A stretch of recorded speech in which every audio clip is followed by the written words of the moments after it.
They continued drinking. Kathleen crushed up an ecstasy tablet and put it into Farah's drink because she wanted him to be on the same buzz that the three girls were on. Farah sits on Linda's knee and he's essentially groping her, making suggestions to her, and she tries to brush him off, and the situation rapidly gets out of hand. He then became very creepy and made extremely lewd comments to Linda. He said they were both creatures of the night. He also was saying to her, "You look just like your mammy, you look just like your mammy." And she just became deeply uncomfortable and started shouting at her mother to tell him to stop. Kathleen did, of course, step in, and then a huge row erupted between Farah and Kathleen, and he made a gesture that he was going to slit her throat. It was at this point that Kathleen started exhorting her daughters to kill him. She said, "He's going to kill me. Please kill him for me, please." And that was the beginning of what was one of the most brutal and horrendous murders of any person in Ireland that we've ever seen.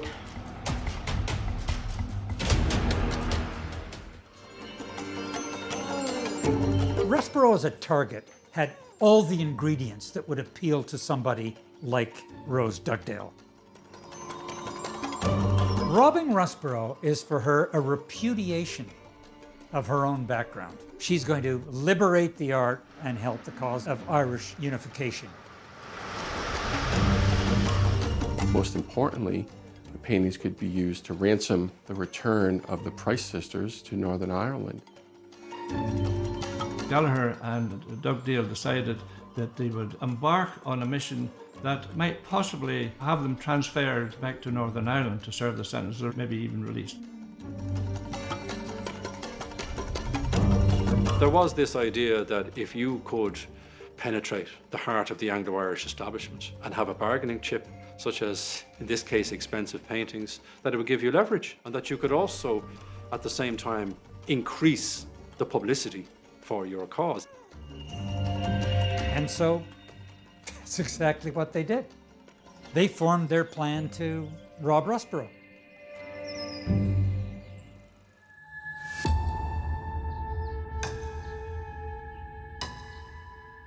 On the evening of the 6th of August, it's a sleepy summer in Essex. If you were an outsider looking in, you'd see this apparently idyllic family setup. You've got the mother and father, you've got their daughter with her twin son. She's come to visit them for the weekend, and you've got their son, Jeremy, who's also there. So they're all gathered at the farmhouse, at White House Farm. Jeremy Bamber is shooting rabbits. He took one of the guns, his father's guns, from the gun cupboard, but in the event he didn't shoot any rabbits, so he came back in and, he says, left the gun propped up somewhere in the downstairs of the house. There are a couple of phone calls to the farmhouse and everything seems to be in order, except there is an indication that Neville Bamber is troubled by something. His secretary gives him a call and she senses from the way that he answers the phone that there's been some row or some argument, and she thinks that that's a bit unusual. And then events unfold the following morning. They had dinner, and then Jeremy declared that he was going home, and we don't know what time anyone went to bed because we never heard from them again.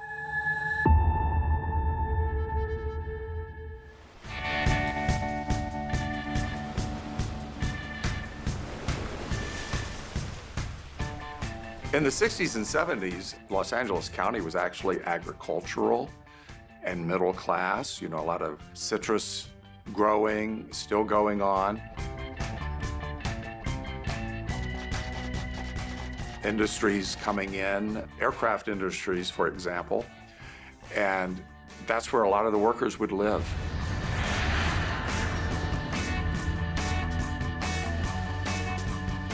I grew up in El Segundo, California, so right here in the LA area. Just south of the LAX big airport in the beach cities. Nice place, like when I was growing up. You go out in the morning, And you didn't have to come home until the streetlights went on, and your parents just, you know you're out, but just be home by dinner. It was kind of a very safe place to grow up. Kids played on the block. It was just a very, very sweet town. The California of the 1960s was the freewheeling beads and music, the summer of love in San Francisco in 1967. The sense that we were in the age of Aquarius, that everything was going to be beautiful and wonderful and peaceful. Well, the phrase about peace and love didn't necessarily apply to gay people. A newborn baby boy has been found dead near Cahersaveen in County Kerry. The baby is believed to have died about 3 days ago, and a post-mortem is being carried out by the state pathologist, Dr. John Harbison.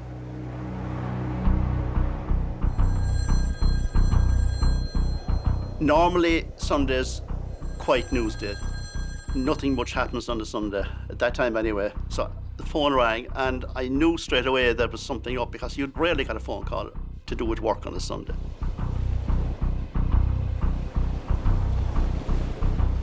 A good contact of mine from the Cahersaveen area was on the line. And he said, Donald, there's a story here.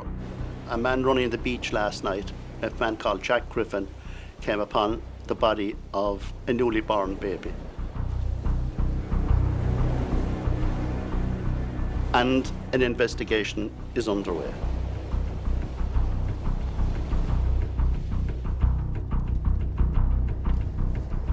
So we're off to the White Strand, where the baby was found. It's a beautiful location, despite the very obviously dark history, but it's a lovely, lovely beach. The baby was found at the far side of the White Strand on the rocks. As Jack came closer, he wasn't even sure it was a baby. He couldn't quite see what it was.